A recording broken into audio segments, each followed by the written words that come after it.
Hi Saviors, GH here. Today we're going to check out the skill rebalances of the last update, so sit back, relax, and enjoy this video. Let's do this!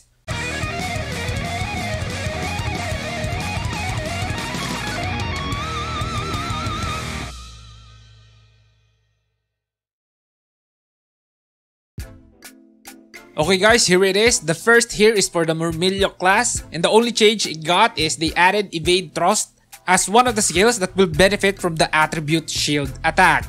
And if you're not familiar with Shield Attack, it's the attribute that applies additional attack to some shield abilities based on the character's shield defense. Next we have here is for Templar. I assume most of you are not interested in this. Anyway, it's just a minor change, nothing revolutionary. Next class here that got some rebalance is Highlander, and it's quite a lot. Let's start with the two-handed sword mastery, critical attack.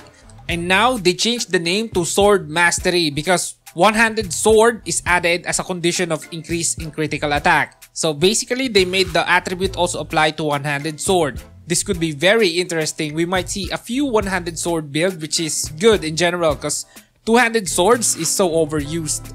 Next skill that got changed is Wagon Wheel, and now it's just level 1. What? And they essentially doubled the damage but increased the cooldown by 5 seconds and removed the synergies of Wagon Wheel to other Highlander skills. Okay, we're gonna make a build video with Highlander included so we can dive deep on the changes that this class received. Next is Catar Stroke. They increased the damage and cooldown and removed the increased damage to KD enemies. Okay, nothing much there. And same here with Crown. They increased the damage and cooldown and they added a debuff that ignores physical defense. This could be very useful. Next is Crosscut. Now the maximum level is level 5 with lower damage, reduced cooldown, and a slight change to the bleeding effect so that you will max it out if you want to take advantage of the bleeding effect. Then Crossguard here can now be used with one-handed sword and dagger. That's a confusing sentence right there. And there goes a new attribute, a 30-minute attribute that automatically blocks the attacks of enemy according to the chance of Crossguard's block during the buff. And damage increases during the buff, more specifically one-handed and two-handed sword skills. And the final damage of Highlander skills is increased. Okay guys, give me 1 sec. I will test it in the game. Okay, so when I used it, it no longer does the blocking animation, and now it's a buff that increases damage, which will definitely help a lot. I just realized that we can change Barbarian now to Highlander. I'm pertaining to the Barbarian Doppel and Blossom. This could be really interesting. Anyway, next skill is Highlander. They changed it to a skill that we hold down, a channeled skill. The damage of the hit is pretty much the same, and now we can only use it one time. And they lowered the damage boost when enemies hit by Skyliner is bleeding. Okay, they did this so that Highlander could have a skill that can benefit from the Goddess Armor that can boost channeling abilities. And here's an art for Skyliner called Fury. To be honest, I haven't tested this at all, and according to this, it will have more AoE attack ratio and range, and the damage is decreased. Based on that, I think they turned Skyliner into a mobbing skill when the arts is active. Anyways, we're gonna make a build video about this soon, so we're gonna check it out closely later. Then last skill is Molinet. They changed the damage and we can only use it 2 times. Cooldown is slightly reduced and they removed the shock damage increase. Okay, in summary, I think they just changed Highlander here for the better. You might see more Highlander in the game now. This is great because for the most part, Highlander was ignored for the majority of 2020. So this is gonna be good. Okay, next class here that received changes is Shadowmancer. And according to this, they weakened Shadow Condensation. Oh no! But wait, they also reduced the cooldown. That means you can cast it much more frequently.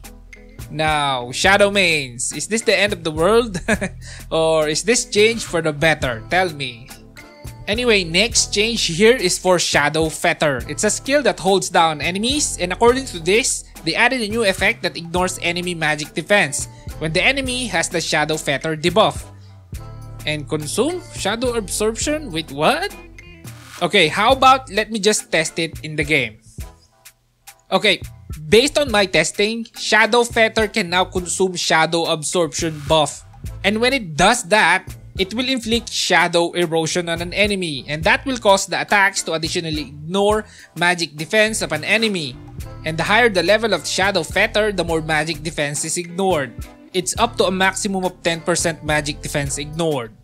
So there it goes. That will definitely interfere with your Shadow Condensation usage, but I think it's gonna help us. We just gotta get used to managing our spells. Anyway, next class is Ranger. And the first is this attribute that gives Ranger more range. Okay, makes sense. Next is for the good old Barrage. Well, they changed it. And now it's a single target skill that splashes damage behind the targeted enemy. Here's a preview. They also increased the skill factor and remove all the synergy it had with other skills.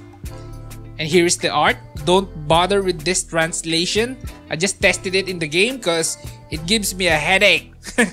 And what I found out is the arts increases final damage when the target is only one enemy. And here is an attribute for Barrage, and according to this, they decrease the chance of knockdown in PvP. What? Okay, whatever. For high anchoring, they made it hit harder with higher skill factor. Okay? Here is Steady Aim. It's now only a maximum of level 5, and now straight out increases two-handed bow and crossbow damage. So I guess it's no longer applicable to cannons and muskets. Okay, here's another attribute for Steady Aim. It's called Renovate, and it removes the damage increase. Oh no. And instead increase your accuracy when using two-handed bows and increase your block penetration when using crossbows. I don't know about this attribute, but for PvP, could be good. And then what we have here next is Critical Shot. They change how it works, and this explanation right here will make you crazy. So let's just test it out in the game. Okay, when I use it, we get a buff that increases final damage when critical attack happens. It doesn't stack anymore, it's just one buff that lasts 30 seconds.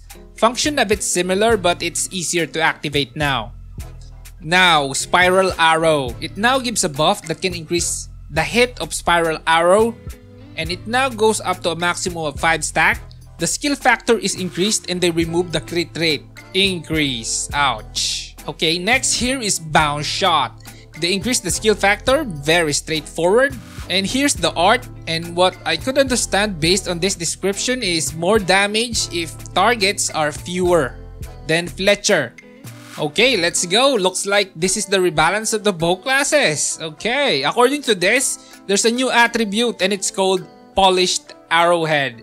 And when you have it, every time you attack, you get a stack that increases damage and crit rate. And it only applies to two-handed bow and crossbow. That's very easy to activate. Okay. As you can see, it's up to a maximum of 10 stacks, so 20% more damage and 50% crit rate. Very nice. Wow, wee-wah. And here is Arrow Crafting attribute. It's deleted. Okay, good riddance. I never really liked crafting arrows. It's a waste of time. Next here is the Broadhead skill. As I see it, we can now only use it one time and the duration of bleeding is extended. For Bodkin Point, the skill factor and defense decrease is hardly changed, but we only need 5 skill points now. It should be good.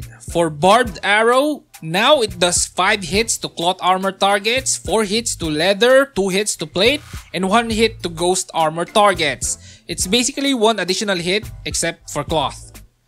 For Divine Machine Arrow, they changed it to a channeling skill, reduced the skill factor, and of course, we can only use it one time now. Here's the preview of the skill now. It looks fun. And more fun if you have the gears to make it deal more damage. Then the final bow class, Mergen. According to this, they added a new attribute and it's called Injury Rupture. Let's just test it in the game. And what I found out is when we attack an enemy, we can deal a debuff that can stack 2 times. And that increases the damage of two-handed bows by 20% and applies a 40% minimum crit rate when the target has 2 stacks of Injury Rupture debuff. And when I tested it, after a crit rate happens, the Rupture debuff is removed. So it has to hit 2 times again before getting the 40% minimum crit rate again. Guys, it works with skills. It's pretty awesome. You don't even need crit rate anymore if you have this. It's a really good skill. It ensures a crit hit once in a while. Just time it with your strongest attack for better results. What's next here is Homing Arrow. Got a slight skill factor increase, but we can only use it 2 times now. That feels like a nerf. Anyway, next here is Triple Arrow, and now the explosion rate is 100%. Can you guys test this out? Because I can't see the explosions. I don't know why. Try it out, please. Next here is Downfall. They gave it more skill factor, and now the skill follows the enemy, if I'm correct. Anyway, the skill hardly changed, aside from the targeting thing. Next is Arrow Sprinkle. They made it hit harder. That's it. And then Zenith. Now we can target an area with a skill, unlike previously that we can only attack enemies around us. And that's it for now, saviors. This will be the part 1 of the skill rebalancing video. I have to upload it now because our internet connection is a bit wonky. And at the moment, it's like Christmas lights and it's on and off.